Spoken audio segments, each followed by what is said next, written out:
Hi. അപ്പോൾ നമ്മളിന്ന് ചെയ്യാൻ പോകുന്നത് ഇന്നോവയ്ക്ക് വിനയമാറ്റാണ് ചെയ്യാൻ പോകുന്നത്. വിനയമാറ്റ്. അപ്പോൾ ഈ വിനയമാറ്റിന് രണ്ട് ഗുണങ്ങളും ഉണ്ട്, അതുപോലെ തന്നെ ദോഷവും ഉണ്ട്. ആദ്യം ഗുണം പറയാം. അതായത് നമുക്ക് കമ്പനിയിൽ നിന്ന് വരുമ്പോൾ ഇങ്ങനത്തെ മാറ്റാണ് വരിക. ഈ ടൈപ്പ് ക്ലോത്ത് മാറ്റായിരിക്കും വരിക. അപ്പോൾ ഈ മാറ്റിന് എൻ്റെ അത് പ്രശ്നം വെച്ചാൽ ഇതിനകത്ത് വെള്ളം വീഴുവോ എന്തെങ്കിലുമൊക്കെ ചെയ്ത് കഴിഞ്ഞാൽ നമ്മുടെ തകിട് പെട്ടെന്ന് തുരുമ്പെടുത്ത് പോകും. അതേപോലെ ഇതിൻ്റെ വേറൊരു ഡ്രോബാക്ക് എന്താണെന്ന് വെച്ച് കഴിഞ്ഞാൽ ഇതിലേക്ക് പൊടിയൊക്കെ വീണ് കഴിഞ്ഞാൽ വാക്കും പിടിച്ചെടുക്കാനായിട്ട് ഭയങ്കര ബുദ്ധിമുട്ടാണ്. പക്ഷേ ഇങ്ങനെ വിനയമാറ്റ് ചെയ്യാന്നുണ്ടെങ്കിൽ നമുക്ക് ഇത് തുടച്ചെടുക്കാനും എപ്പോഴും സർവീസ് സെൻ്ററിൽ കൊണ്ടുപോകേണ്ട ആവശ്യം നമുക്ക് തന്നെ തുണി ഉണ്ടെങ്കിൽ നമുക്ക് തുടച്ചെടുക്കാൻ പറ്റും. പിന്നെ ഇതിൻ്റെ വേറെ വെള്ളം വീണ് കഴിഞ്ഞാൽ നമുക്ക് ഇതിന് താഴേക്ക് പോകത്തില്ല.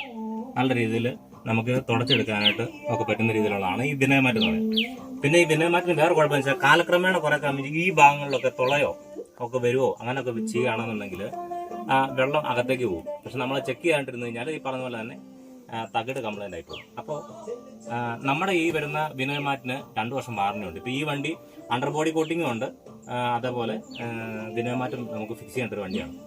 അപ്പോൾ അണ്ടർ ബോഡി കോട്ടിങ്ങിന് 2 വർഷം വാറണ്ടിയാണ്, വിനയമാറ്റിന് നമുക്ക് വാറണ്ടി ഉണ്ട് 2 വർഷം.